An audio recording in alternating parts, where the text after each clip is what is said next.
Digno dessa canção, só tu és, Senhor. Digno do meu louvor, só tu és, Senhor. Digno da minha vida, tu és, Senhor. Ah, eu sou teu.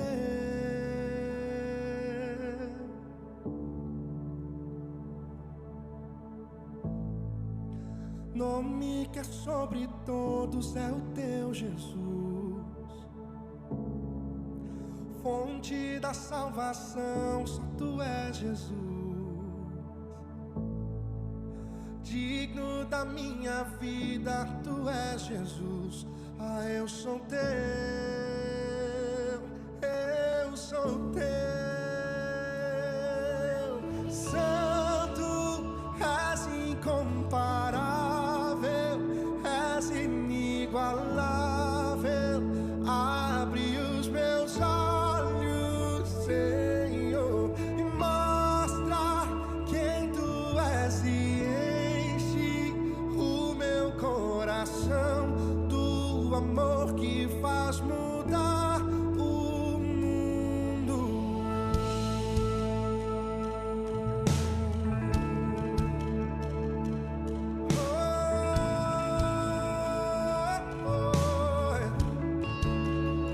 Cante digno. Digno dessa canção, só tu és, Jesus. Digno do meu louvor, só tu és, Jesus. Olá, boa noite. É mais uma quinta-feira, mais um encontro de estudo da Palavra de Deus, mais um encontro onde a gente vai poder aprofundar um pouquinho mais o nosso conhecimento sobre a Palavra de Deus, sobre aquilo que Deus tem para falar para nós. A minha intenção, o meu desejo, a minha oração é que você, aí onde você estiver, você seja abençoado. Aonde você estiver, que você seja levado a pensar mais sobre a Bíblia, a aprender mais sobre a Bíblia, e que nisso você cresça mais, você se desenvolva espiritualmente. Que o teu relacionamento com Deus cresça, que o teu relacionamento com Deus te faça com que você se torne um discípulo de Jesus melhor. Um discípulo mais parecido com Jesus, mais perto, mais próximo daquilo que o próprio Cristo é.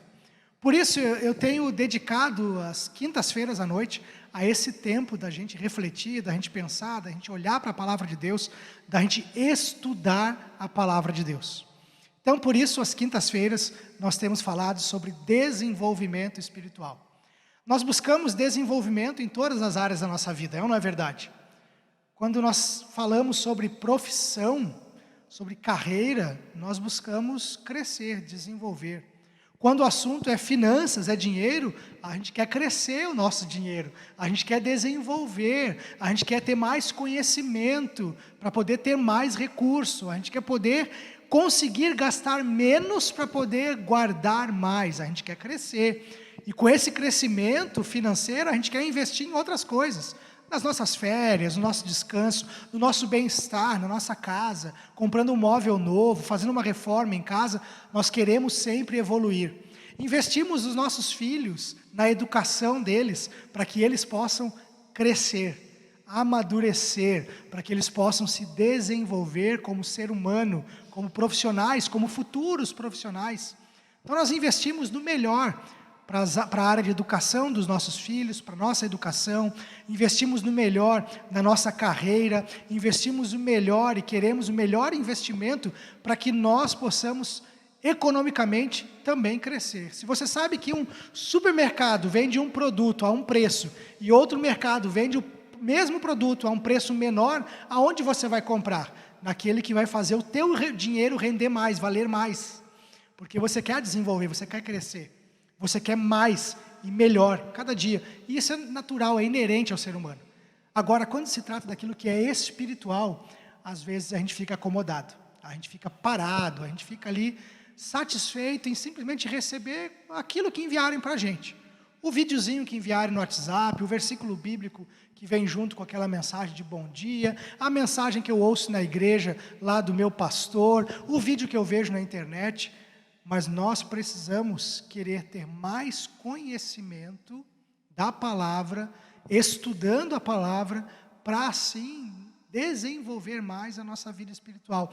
Jesus disse, e eu tenho repetido isso aqui, que nós erramos porque não conhecemos as Escrituras e nem o poder de Deus. Então, querido, você que está aqui, você que aceitou meu convite de assistir esse vídeo, você que veio até aqui agora, eu imagino que você queira crescer, queira se desenvolver. Então eu quero começar com você agora orando, pedindo a Deus que nos faça crescer espiritualmente, porque não é o nosso esforço que vai nos fazer crescer, mas é a graça de Deus aplicada sobre a nossa dedicação, sobre a sua palavra, que nós buscamos entender, sobre o relacionamento com Deus que eu quero desenvolver todos os dias, o quanto eu busco a Deus, ali Deus vai agindo, porque se eu não quero, se eu não busco, Deus não vai agir. Deus não vai fazer com que eu e você cresçamos espiritualmente sem que a gente se dedique a conhecer a palavra. O crescimento ele pode acontecer de diversas maneiras. Você vai passar uma experiência e se você aprender direitinho com ela, você vai crescer. Mas com certeza você cresce muito mais quando você busca a palavra, quando você busca entender a palavra, quando você busca conversar com Deus. Bíblia e oração, a base, o simples, aquilo que é óbvio, mas o óbvio precisa ser dito. Então eu estou te chamando aqui, estou falando tudo isso agora, para que você leve a sério isso. Leve a sério cada oportunidade que você tem de crescer no Senhor. Busque a Deus, busca Ele, pede que o Espírito Santo toque no teu coração, que o Espírito Santo te ajude a entender a palavra. Eu hoje aqui, eu quero ser um facilitador, eu quero ser um companheiro teu de estudo. Vou compartilhar as minhas impressões sobre o texto, sobre aquilo que entendo de um contexto geral bíblico para que nós possamos crescer na nossa vida. E nós estamos falando sobre desenvolvimento, hoje vamos falar sobre um tema que faz um link com a oração do Pai Nosso, que nós vimos na semana passada, ok? Mas antes disso nós vamos orar, e eu te convido a fechar os teus olhos, a entregar diante de Jesus todas as tuas preocupações, todas as tuas ansiedades, todos os teus medos.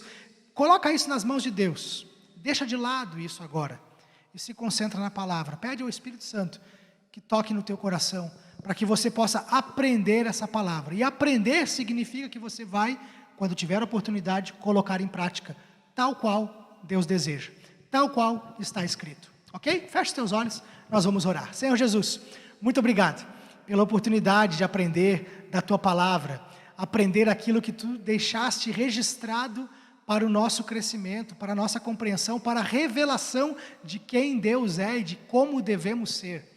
Então, Jesus, que o Teu Espírito Santo nos ensine agora. Estamos aprendendo, Deus, sobre como nos desenvolver espiritualmente, como crescer espiritualmente. Já falamos sobre a Tua palavra, sobre o estudo, já falamos sobre a oração. Agora, Deus, queremos aprender um pouco mais daquilo que Jesus ensinou quando falou sobre a oração do Pai Nosso. Aquilo que Jesus nos apresentou ali, Jesus, nós queremos aprender. Então, Pai, fala aos nossos corações, tira qualquer barreira, qualquer preocupação que algum de nós possa ter nessa hora, para que nós possamos crescer.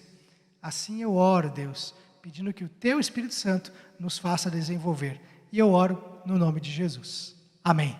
Amém, querido.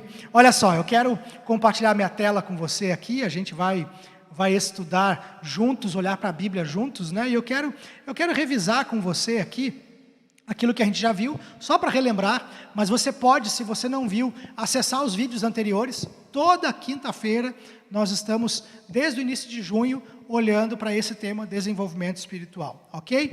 Então nós começamos, queridos, com essa pergunta, né? Se você pudesse dar uma nota de 0 a 10 para a sua vida com Deus, qual seria a nota? Que nota você daria, né? Semana passada eu falei, fizemos essa pergunta lá no início, faz de novo agora. Para um pouquinho e faz de novo essa pergunta. Agora, depois de estudar, depois de olhar propriamente para a palavra nesse tema, que nota você daria, né?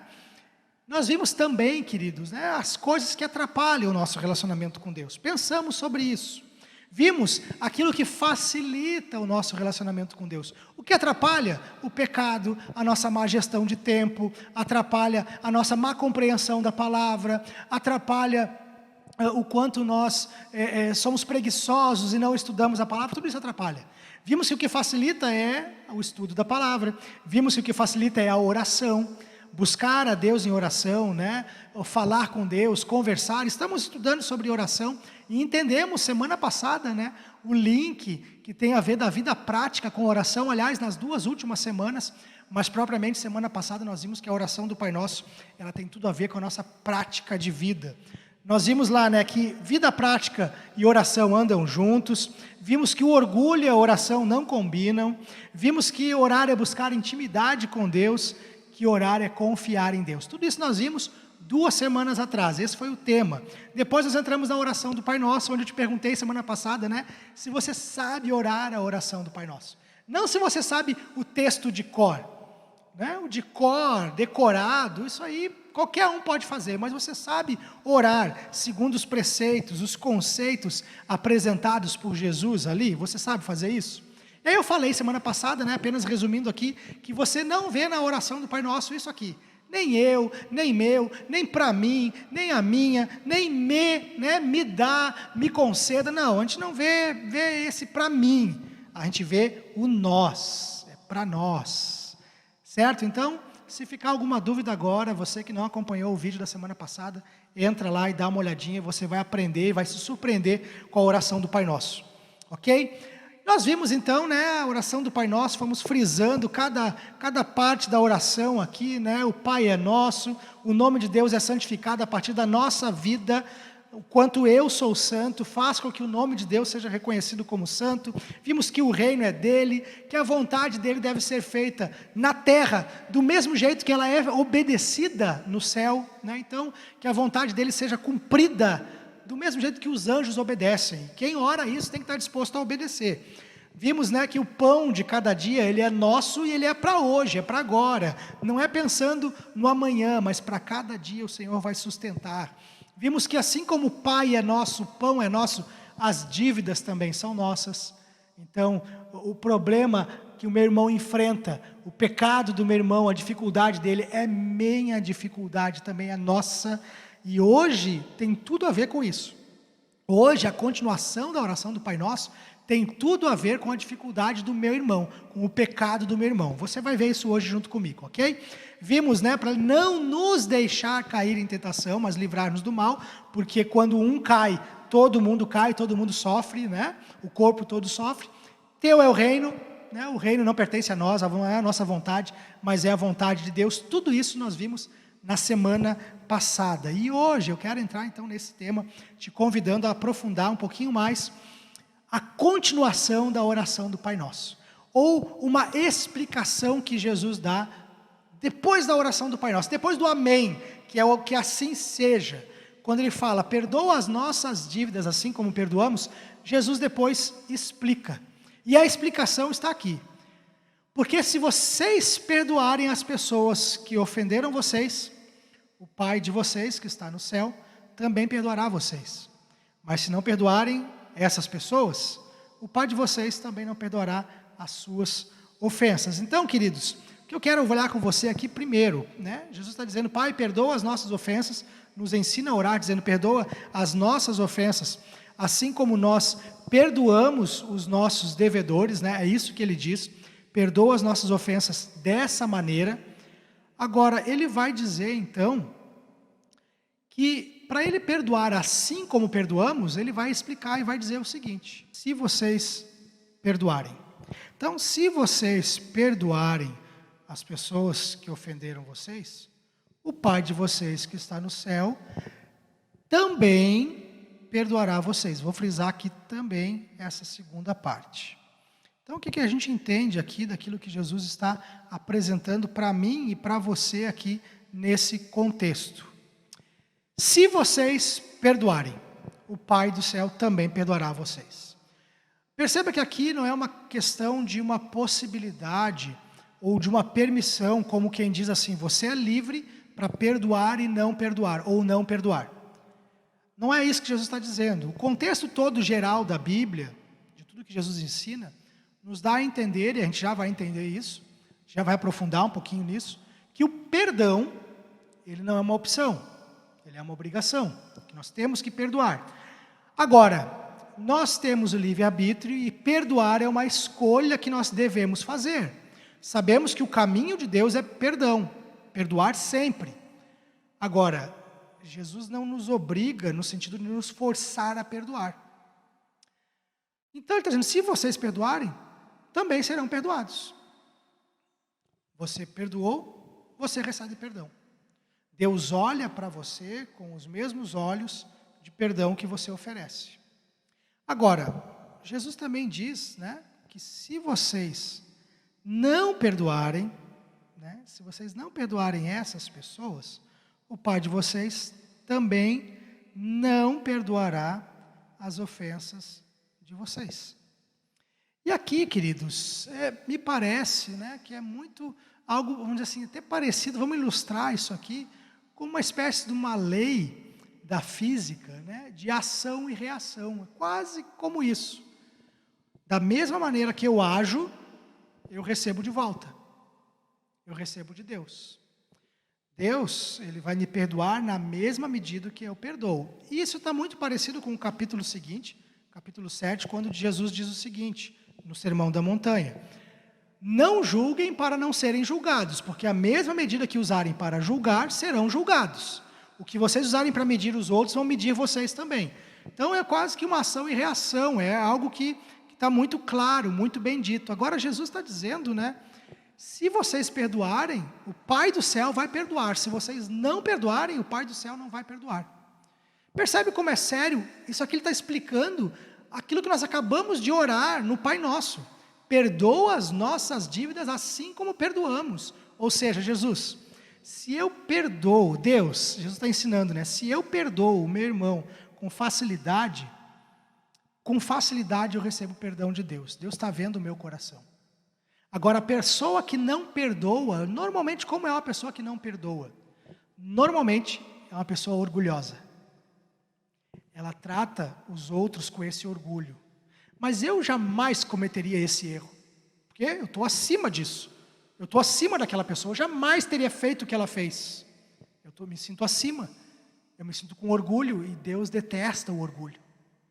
Então, queridos, quando eu trato as pessoas dessa maneira, eu jamais faria isso. Eu jamais pecaria desse jeito, eu jamais tropeçaria desse jeito, eu jamais falharia como aquela pessoa falhou. Então eu não perdoo, porque esse erro eu jamais cometeria. Lê do engano. Engano puro. Porque todos nós somos iguais, somos sujeitos. Jesus fala sobre isso. E, aliás, eu vou falar sobre isso na semana que vem, numa parábola que Jesus ensina sobre perdão. O estudo sobre perdão vai durar 2 quintas-feiras. Certo? Então, na semana que vem, a gente vai entender o quanto nós somos iguais. Certo? Mas aqui, queridos, é muito curto e grosso. Se você perdoar, você recebe o perdão de Deus. Se você não perdoar, você não recebe. É como se Deus dissesse o seguinte: olha, o fato de você não perdoar o teu irmão bloqueia, né, impede que o meu perdão chegue até você. Você precisa perdoar. Então, né, a mesma medida que você usar para medir, você será medido também. Oração do Pai Nosso. Jesus ensinou e está explicando aqui a oração do Pai Nosso. Agora vamos continuar para a gente entender um pouquinho mais sobre esse texto, né? O perdão nosso de cada dia, né?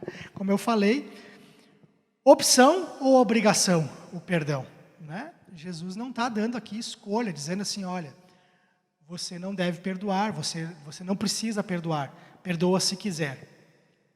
Porque, querido, se a gente fizer essa relação aqui, basta fazer uma pergunta.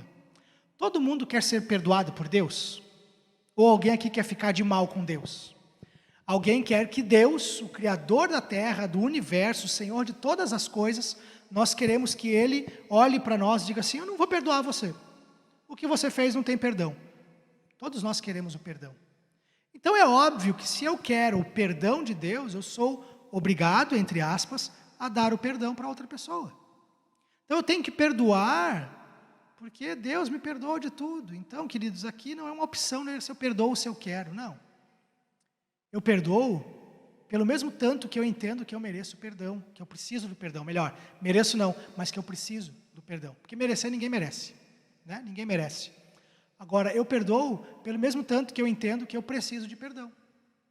Então, queridos, num contexto geral e num contexto de comunidade, no convívio, a gente entende muito claramente que em todas as situações, em todos os pecados, eu quero ser categórico ao dizer isso, nós entendemos que precisamos perdoar. Agora, queridos, eu quero ler um texto, onde Jesus explica um pouco mais sobre o perdão, que é Mateus capítulo 18, e aí Jesus vai nos ensinar como tratar, o irmão que falha comigo, como tratar o irmão que peca, que está em pecado e que me ofendeu, que me judiou, que me maltratou, como deve ser o perdão com relação a isso. Vamos lá. Se o seu irmão pecar contra você, vá e mostre-lhe o seu erro. Mas faça isso em particular só entre vocês dois.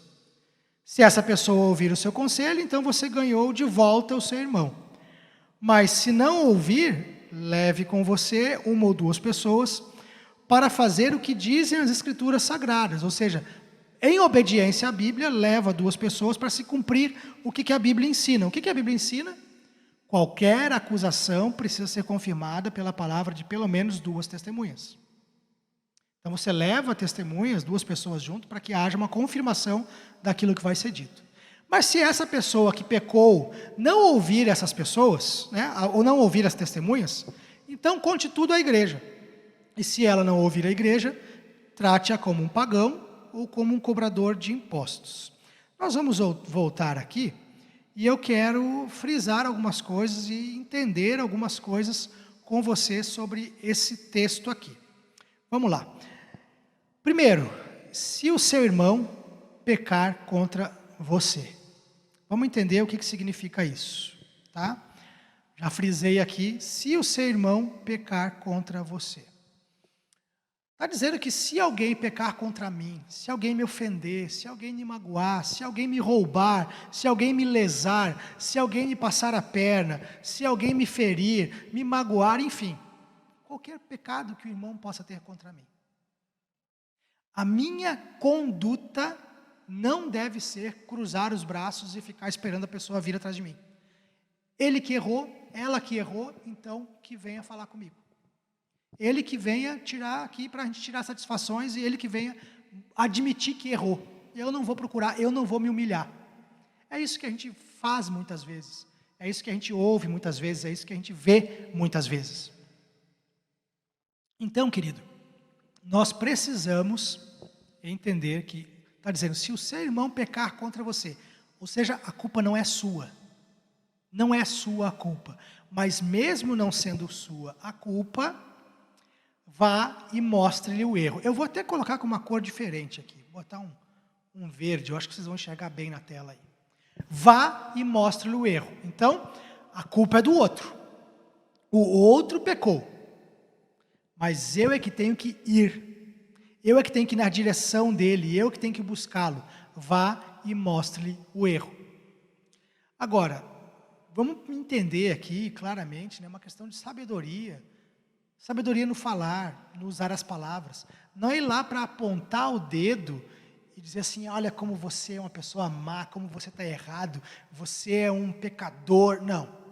Você percebe por todo o contexto que nós vimos aqui, que o que Jesus quer é que você, ganhe de volta o seu irmão. Vou frisar já isso, inclusive, aqui, que você ganhe de volta o seu irmão.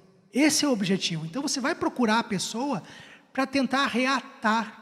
A sua intenção em procurar aquele que pecou contra você não é ir lá exigir um pedido de desculpa, não, é ir lá para tentar reatar o relacionamento, para tentar ganhar o irmão. Então ele diz, se o seu irmão pecar contra você, vai e mostre-lhe o erro. Vai lá e conversa e diz, olha, aqui você errou. Aqui você escolheu um caminho errado, aqui a maneira com que você lidou comigo, com que você fez isso ou aquilo, estava errado, cara. Você não podia ter feito assim. Me magoou, me feriu. Mas olha, vamos andar junto. Vamos resolver isso. Eu vim aqui para a gente resolver porque me feriu, me magoou, me chateou e eu quero andar junto com você. É ganhar o irmão. Só que daí Jesus tem uma ressalva. Ele diz, mas faça isso em particular só entre vocês dois. Eu vou fazer uma salada de fruta aqui, porque eu vou colorir, vou colocar cores diferentes aqui, para ficar bem marcado aqui. Deixa eu ver aqui, um vermelho agora, credo. Isso vai ficar horrível aí para você, né? Olha só, parece uma salada de fruta. Mas, para você entender, a ressalva de Jesus. Mas faça isso em particular, só entre vocês dois. Aqui já tem um grande problema. O que a gente faz quando alguém magoa a gente? Qual é a primeira coisa que a gente faz? Depois de ficar chateado e magoado, né? Depois de ficar ali se sentindo coitadinho, ferido, o que a gente faz? A gente compartilha com alguém. A gente vai para aquela pessoa, aquele nosso melhor amigo, e o melhor amigo ou amiga é aquele que sempre fica do nosso lado, a gente pensa, né? Então a gente vai falar com aquela pessoa que vai concordar com a gente. Se a pessoa tem a tendência de não concordar e de enxergar o erro e dizer para a gente assim, olha, calma aí, eu acho que você se ofendeu demais, eu acho que não era bem assim. Ou se a pessoa tem que dizer, não, para aí, olha só, não é isso que a Bíblia está dizendo, você tem que ir lá conversar com a pessoa. Normalmente, não são essas pessoas que a gente procura. A gente procura aqueles que a gente considera os melhores para esses momentos. É o meu amigo, fica do meu lado, me apoia, então eu vou contar para ele. Vou desabafar. A gente vai e desabafa. Você nem sabe o que a pessoa fez comigo, eu estou sofrendo. Eu estou magoado. Sabe o que ela teve a coragem de fazer, a coragem de falar? Fez isso. A gente vai e desabafa. Mas o que Jesus disse para fazer? Jesus disse para desabafar? Não. Jesus não disse para desabafar. Jesus disse para você ir lá sozinho, diretamente com a pessoa, não com um terceiro. Vai, faça isso, em particular, só entre vocês dois. Aí sim, se essa pessoa ouvir o seu conselho, então você ganhou o seu irmão, ok? Se essa pessoa ouvir o seu conselho, ganhou o seu irmão. Você entendeu? Entendeu o que a gente precisa fazer? Que o nosso primeiro contato deve ser com a própria pessoa? Pronto, vou voltar tudo para branco aqui. Agora, vamos continuar. Mas se não ouvir, se ele não ouvir, então tem o se aqui. Só se a pessoa não quiser ouvir você, se você seguir esse caminho de Jesus de ir lá tentar ganhar o irmão. Se mesmo assim, tentando ganhar o irmão de volta, não ganhar do irmão, não é ganhar a discussão, mas é ganhar o irmão de volta, ganhar o relacionamento, reatar, resolver o problema, botar os pingos nos is e acabar com toda a discussão. Acabou, era um mal entendido, está perdoado, está tudo bem. Se isso não acontecer, e só se isso não acontecer, então se ele não ouvir, só se ele não ouvir, vamos lá frisar de novo, leve com você uma ou duas testemunhas. Então, se ele não ouvir, então você leva uma ou duas pessoas com você, ok? Só se ele não ouvir. Só se ele não ouvir. E aí você faz isso com uma intenção, não é levar gente do teu lado para que essas pessoas fiquem a teu favor e acusem a outra pessoa, não. É para que com essas duas pessoas se cumpra aquilo que a Bíblia ensina, né? Para fazer o que dizem as Sagradas Escrituras. O que as Sagradas Escrituras dizem? Dizem que toda e qualquer acusação precisa ser confirmada pelo menos por duas testemunhas. Então, a Bíblia está dizendo que, se essa pessoa não ouvir, se ela não quiser saber, então o que acontece? Toda e qualquer acusação, ou seja, aquilo que você disser, olha, eu falei, eu procurei, eu tentei conversar, não deu certo, chamei duas pessoas idôneas para servirem de testemunha, para que essas pessoas pudessem ajudar a convencer essa pessoa que está no erro. Então, não é levar duas pessoas para ficarem isentas ouvindo tudo e dizer, você tem razão. Não. É levar duas pessoas para que eles possam ouvir o conselho de mais duas pessoas. Porque olha o que diz o texto aqui. O texto está dizendo o seguinte, você leva, né, duas pessoas consigo, para que seja de acordo com o ensinamento da palavra, mas se a pessoa, né, que fez isso, se ela não ouvir, né, a testemunha, se ela não ouvir essas duas pessoas, deixa eu voltar aqui para a tela, né, que eu acabei perdendo o meu mouse aqui, não estou conseguindo chegar lá, vamos ver, aqui cheguei. Se a pessoa que pecou não ouvir essas testemunhas, vou frisar isso aqui, essas pessoas, Vou frisar isso, vou botar em verde. Se ela não ouvir essas pessoas. Então não é levar 2 pessoas para ficarem ali isentas, de boca calada, né? Só para depois dizer assim, não, você tem razão, você fez o certo. Não. 2 pessoas que possam argumentar com quem está errado e dizer assim, olha, vamos voltar para o caminho. A Bíblia diz isso, a Bíblia orienta assim, você pecou, está errado, mas olha, vamos lá. Se ela não ouvir essas pessoas, não ouvir as testemunhas, então conte tudo à igreja. Então vamos lá, o caminho de Jesus, vai sozinho, vai só você, e a primeira coisa que você tem que fazer é isso. Imagina só, que de repente você vai lá, e aí a ofensa que foi feita, de repente a pessoa diz assim, não, mas não foi isso que eu quis dizer. Na verdade, desculpa, me expressei errado, o que eu quis dizer foi isso. Você pode desfazer um mal entendido. Quando a gente vai conversar com um terceiro, a gente não dá a oportunidade de resolver o problema. Então vai você. Se não deu certo, leva 2 testemunhas que vão lá e vão argumentar e vão dizer, olha, a Bíblia, Jesus, o caminho de Deus é esse. Se não quiser ouvir, então conte à igreja. Gente, o que é igreja mesmo, né? O que é igreja? Igreja, querido, né? Vamos lembrar que aqui quando Jesus está falando, não tinha igreja. Quando Jesus fala isso, não tinha igreja nos moldes que nós conhecemos. Igreja, né? Não tinha nenhum grupo se reunindo chamado de igreja nesse contexto religioso. Igreja era o quê? Uma assembleia de pessoas, uma reunião de pessoas que tomavam decisões, que argumentavam e tomavam decisões. Então, se não ouvir, leve a autoridade competente. No nosso caso, cristãos, por todo um contexto bíblico, o nosso caso é o quê? A igreja. É entre irmãos, então trago a igreja, para que a igreja trate a questão. Certo? Então, muitas vezes, a gente inverte o caminho. Primeira coisa que alguém faz é, depois de ficar magoado, de ficar ofendido, ir contar para um amigo, para um terceiro. E aí, depois que desabafou, que conversou, que, desculpa a expressão, né? Já fez a caveira do outro, aí, às vezes, se toma a atitude assim, não, vou lá falar com o pastor. Mas não é com o pastor. É primeiro com a pessoa, depois com outras 2 junto para ajudarem, e se não der certo, aí a igreja. Aí sim, o caminho para a igreja é através do pastor. Você não vai levantar num culto, simplesmente dizer, gente, olha só, fulano aqui pecou contra mim, e a gente precisa resolver. Não é assim. Tem sabedoria para fazer isso. Então o caminho é a tua liderança, que no caso é o pastor, ou um líder mais próximo. Certo? Aquela pessoa que vai mediar a instrução da igreja, certo? Então esse é o caminho. E se ela não ouvir a igreja, aqui está um problema, queridos. Trate-a como um pagão, vou botar de verde. Trate-o como um pagão ou como um cobrador de impostos. E aqui tem algo que a gente precisa entender.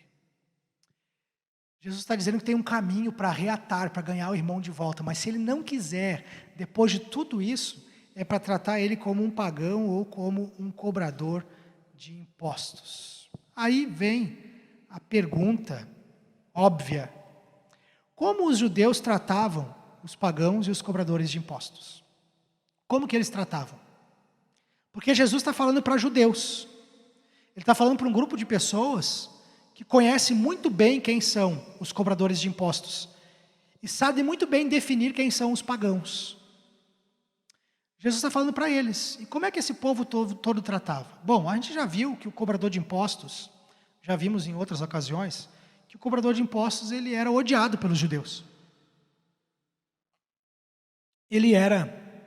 Eu acho que o cobrador de impostos, eu acho que o mais próximo da gente hoje, nesse contexto de revolta e de ódio, eu acho que ele é assim, se você é de direita, orientação política de direita, o cobrador de impostos evoca no judeu o mesmo sentimento que o Lula evoca para um extremista de direita. Ou, se você é de orientação de esquerda, orientação política de esquerda, o cobrador de impostos ele gera em você, ou gera no judeu, o mesmo sentimento que o Bolsonaro gera em alguém que é de extrema esquerda. Imagina você um eleitor apaixonado pelo Lula. E aí você coloca na frente dele o Bolsonaro. Ou você diz para ele assim, olha, eu voto no Bolsonaro, o meu voto é do Bolsonaro. Como é que esse eleitor, que é apaixonado pelo Lula, né, estamos falando do contexto brasileiro atual, como é que esse eleitor se sente com relação ao outro eleitor que é do Bolsonaro? Como é que o eleitor, né, estou falando de extremos aqui, tá, gente? Você está entendendo, né? Como é que o eleitor bolsonarista, ele se depara de frente com outro eleitor lulista, que defende o Lula? Qual é o sentimento que, né? Eu estou falando aqui num contexto de, né? Estou exagerando bastante, porque a gente vive numa sociedade exagerada, de polarização total. Então, o cobrador de impostos, ele é tratado como esse traidor da pátria, como aquela pessoa. Como é que você pode fazer uma coisa dessa? É o lulista olhando para o bolsonarista, dizendo, como que você pode votar nesse cara? E o outro, da mesma forma, como que você pode votar naquele outro? Traz esse sentimento, assim, de asco. Então, era assim que o judeu tratava o cobrador de impostos. Porque o cobrador de impostos, ele era um judeu que trabalhava para Roma, extorquindo os seus irmãos. Vou resumir bem isso. Tá? Ele cobrava impostos e tudo indica que cobrava a mais, né? Oprimia o povo em nome de Roma,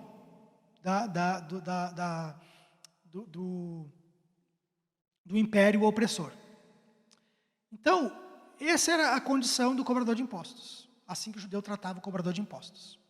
O pagão, né, dá para traduzir aqui também, porque o pagão ele tem esse contexto daquele que adora outros deuses, que não tem religião. Então, dá para traduzir aqui no contexto de como o judeu tratava o gentio de modo geral. Como alguém assim, que não merece nada, só o meu desprezo. Assim era a maneira que o judeu tratava, né, os pagãos e os cobradores de impostos. Agora, a pergunta que a gente precisa se fazer é justamente como Jesus tratava os pagãos e os cobradores de impostos. Como que ele tratava? Jesus está dizendo que deveria tratar aquele irmão como um pagão e cobrador de impostos. Aí, quando eu olho para Jesus, eu vejo Jesus chamando um cobrador de impostos para ser seu discípulo, Levi. Eu vejo Jesus olhando para Zaqueu, outro cobrador de impostos, e dizendo assim, eu quero ficar na sua casa, eu quero jantar com você, eu quero estar na sua casa, é lá que eu quero estar. Desce depressa dessa árvore, Zaqueu, que eu quero estar na sua casa. Depois os outros religiosos olham, mas se ele soubesse quem é esse homem, né? Aí Jesus diz, olha, eu vou dizer uma coisa para vocês, a salvação chegou aqui nessa casa. Como é que Jesus tratava então? Como é que Jesus tratava os não-judeus? Ele olha para uma mulher e diz assim, que não era judia, eu nunca vi tamanha fé em Israel. Então Jesus, ele tinha uma maneira diferente da maneira do judeu de tratar os pagãos e os cobradores de impostos. E eu creio que ao olhar para o exemplo de Jesus, nós precisamos entender que eu preciso tratar aquela pessoa que pecou contra mim, e o contexto todo desse texto que nós lemos é o irmão que pecar contra você, né? Vamos trazer para a nossa realidade, é o meu irmão na fé, a mesma pessoa, a pessoa que está comigo na mesma fé, ele que pecar contra mim, Jesus disse que eu tenho que tratar ele, se ele não quiser ouvir, se ele não quiser reatar, tratá-lo como um pagão ou cobrador de impostos. Mas Jesus tratava todos com amor. O judeu não. Jesus tratava todos com amor. Mas também é verdade que Jesus, ele não buscou intimidade com todos os pagãos e todos os cobradores de impostos. Não é verdade? Aliás, vamos incluir nesse grupo os próprios fariseus. Jesus não buscou intimidade com eles, mas Jesus amou todos. Jesus amou todos, tratou todos com amor, com respeito. Então, queridos, a gente tem um paradigma aqui. O paradigma que pode servir de exemplo para nós, a maneira como o judeu tratava ou como Jesus tratava.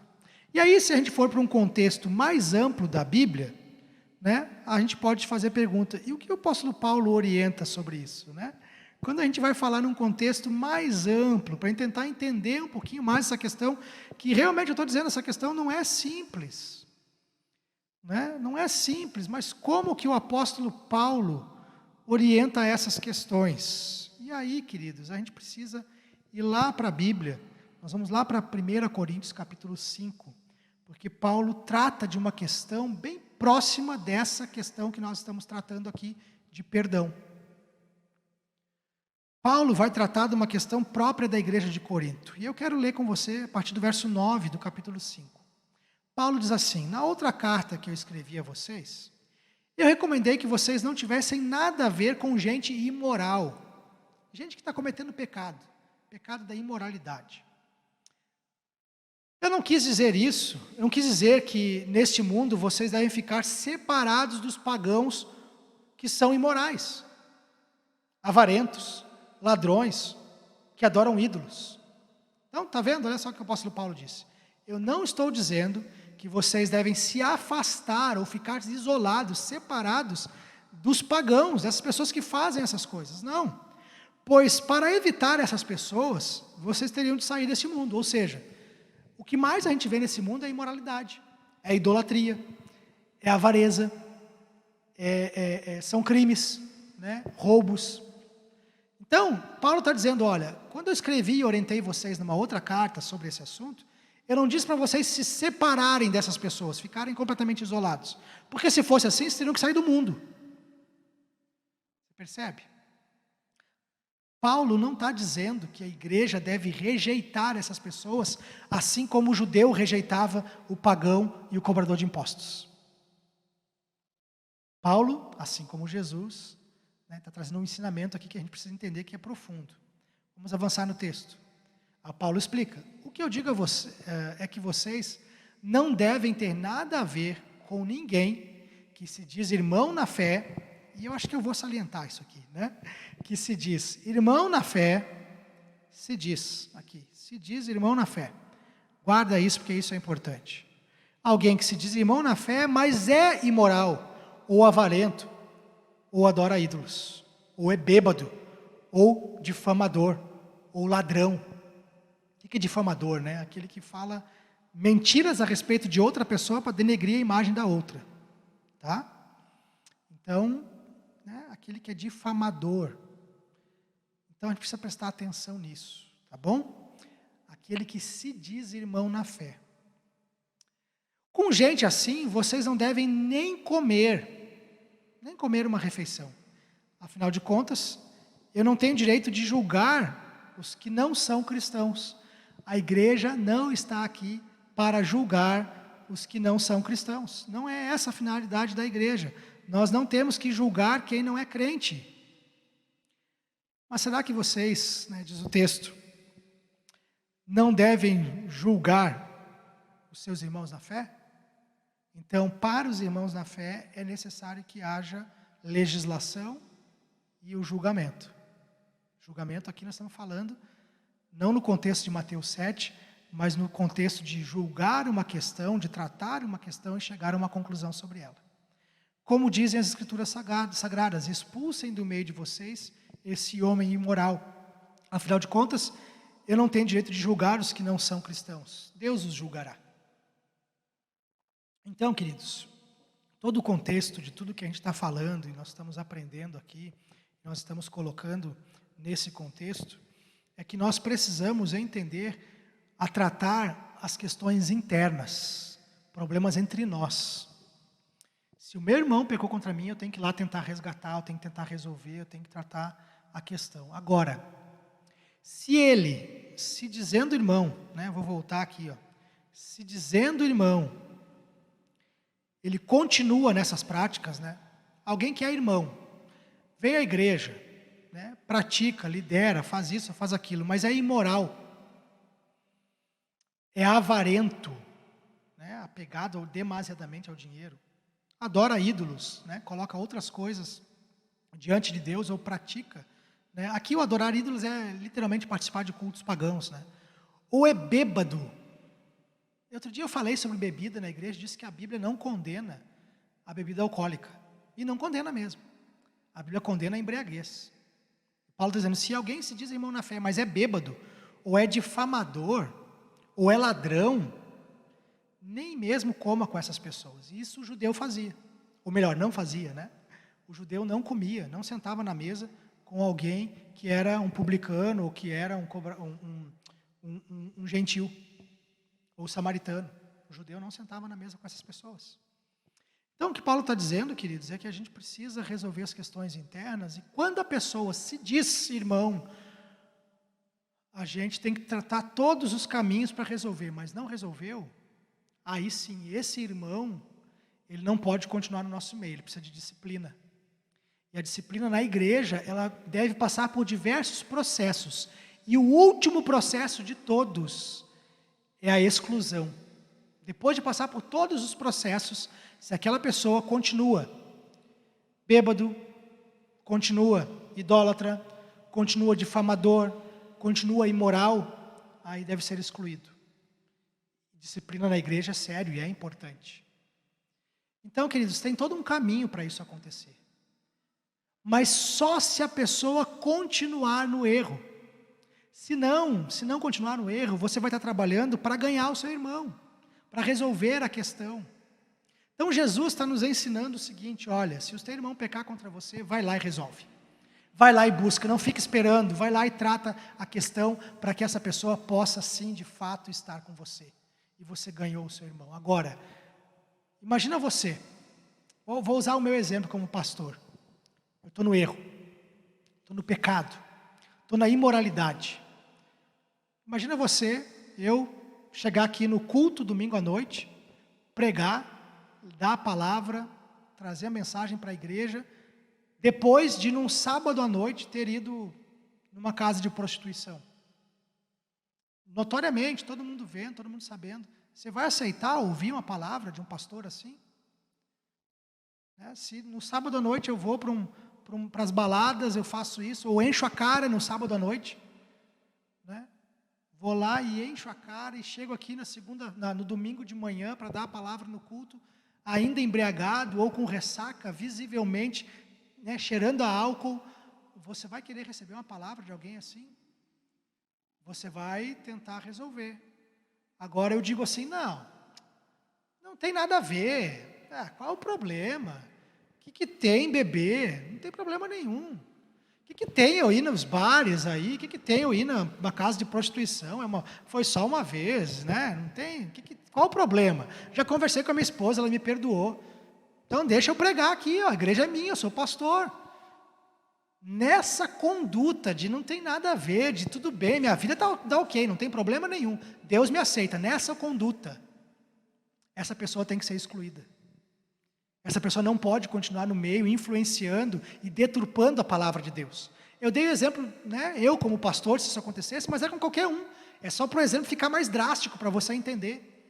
Um irmão, aquele que se diz irmão, e diz, não tem problema nenhum, eu traio minha esposa, mas afinal de contas eu sou homem, né, eu preciso não posso, não tem como, minha esposa ela não me trata bem, mas aí eu tenho outras mulheres ali que me atendem. Então, você está entendendo? Isso não faz sentido, não tem nada a ver com a fé. O irmão que se diz irmão, mas ele vai e abre a tua carteira e rouba o teu dinheiro. E aí você diz, irmão, o que é isso? Você diz, não, mas é que eu estou precisando tanto. Tá, mas por que você não me pediu? Mas é que você deu sopa, tua carteira ficou ali em cima, a bolsa ficou no banco, aí eu vi o dinheiro e peguei. Deus sabe que eu preciso. Irmão, você está errado. Não estou errado não, Deus sabe que eu preciso. Você deixou ali, azar o seu. Está entendendo? Está entendendo que é uma situação esdrúxula? Que não dá para ser considerado irmão e continuar no erro? Então, o que Jesus está dizendo é o seguinte: a gente precisa amar a todos, cuidar de todos, tentar resgatar todos. Mas quando a pessoa não quer se sujeitar a uma disciplina, uma orientação bíblica, não quer se sujeitar à ação de Deus, nós precisamos, queridos, disciplinar.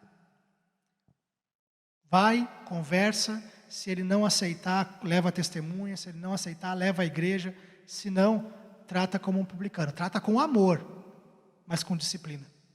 Trata com amor, mas o comportamento dele não pode ser aceito. Aí a Bíblia como um todo vai nos dar uma orientação maior, melhor dizendo, né, complementar de tudo aquilo que já foi dito.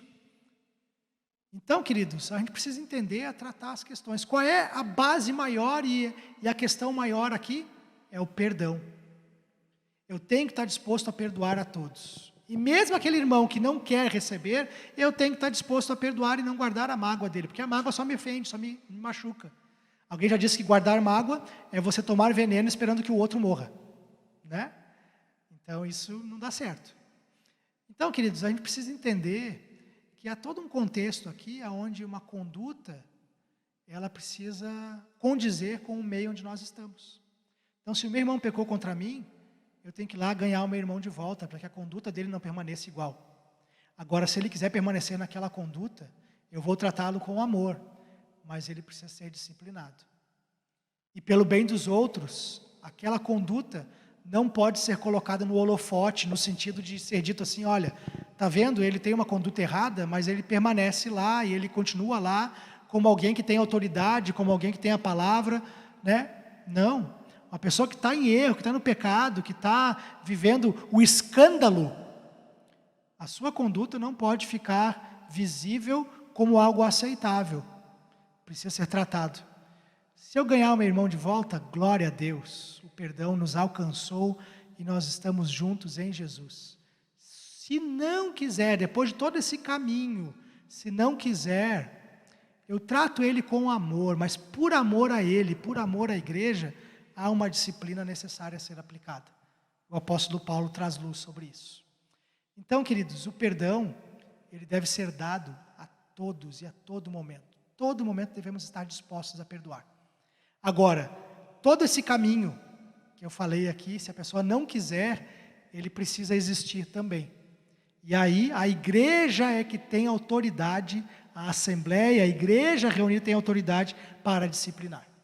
Então, que nós tenhamos a sabedoria para corrigir os problemas, tão logo eles aconteçam. E a sabedoria está em eu mesmo sendo a parte ofendida, ir lá e buscar a reconciliação. Não ficar esperando o outro vir até mim. Então Jesus está dizendo, olha, se você perdoar, você recebe o perdão do céu. Está vendo que tem um caminho para perdoar? Porque a gente às vezes acha que perdão é simplesmente sentimento. Não. Para perdoar, eu vou lá conversar com meu irmão. Ah, ele me ofendeu, puxa, vamos lá esclarecer isso. Não é simplesmente, não, meu coração está perdoado. Não, vai lá conversar. Diz para ele que ele te magoou, que ele agiu errado, porque ele precisa entender onde ele errou para ele não errar de novo. Então Jesus está dizendo, da mesma maneira que você perdoa, Deus perdoa você. Se a pessoa não quiser se arrepender depois de todo o processo, precisa ser disciplinado pela igreja. Então que Jesus nos ensine isso. E que ensine a nós, principalmente a perdoar. Semana que vem nós vamos tratar da questão do perdão tete a tete, um a um. A gente vai continuar esse texto de Mateus 18 para entender, né, aquilo que Jesus diz, né, eu recebo o perdão como eu perdoo. Jesus vai explicar isso através de uma parábola, quando Pedro pergunta, quantas vezes eu tenho que perdoar o meu irmão? Quantas vezes eu tenho que perdoar? Quantas vezes eu tenho que ir lá e dizer para ele, ó, você pecou contra mim, você está errado, mas eu vim aqui, ó, você não quis ouvir, agora eu venho com 2 testemunhas. Quantas vezes eu tenho que perdoar o meu irmão? Quando ele pecar contra mim? Semana que vem a gente vai ver esse 70 vezes 7 e o que ele significa. A gente vai aprender um pouquinho mais e aprofundar um pouquinho mais. Eu espero que você tenha paciência para esperar a semana que vem e que você ore e coloque diante de Deus sua vida. Se você tem situações que precisam de perdão, então fala com Deus, conversa com Deus, segue o caminho orientado por Jesus para que você possa ganhar o teu irmão. Ok? Feche teus olhos, vamos orar? Senhor Jesus, fala conosco, nos ajuda a entender esse difícil caminho do perdão, para resolver as questões, aprofundar relacionamentos e ganhar pessoas, ganhar irmãos. Pai, nos ajuda, porque às vezes não é fácil mesmo, porque envolve muito sentimento, muita emoção, mas precisamos aprender a caminhar com Jesus e como Ele ensinou. Então, Pai, nós te pedimos isso. Fica conosco, nos orienta, em nome de Jesus. Amém. Querido, que Deus te abençoe, que o perdão te alcance todos os dias. E eu quero te convidar aqui a estar atento, porque domingo nós vamos ter almoço na igreja, então se você ainda não se inscreveu para o almoço missionário, para a gente levantar fundos para missões, se você não se inscreveu para isso, então você pode falar comigo através do WhatsApp ou da irmã Deise, fala com ela, se inscreve, para que você possa almoçar na igreja e assim contribuir com missões. Vai ter um tempo maravilhoso de comunhão, de estar junto com os irmãos, de bater papo, de conversar, coisa que a pandemia nos impediu durante tanto tempo, mas vamos estar juntos, conversando, batendo papo, almoçando juntos e assim, né, investindo em missões, ok? Então Então, domingo, 10 horas da manhã, nós temos culto e depois, então, o nosso almoço. E o culto de domingo à noite mudou de horário, é às 18 horas, ok? Deus te abençoe, fica na paz de Jesus, que você seja inspirado, iluminado pelo Espírito Santo na sua palavra. Deus te abençoe.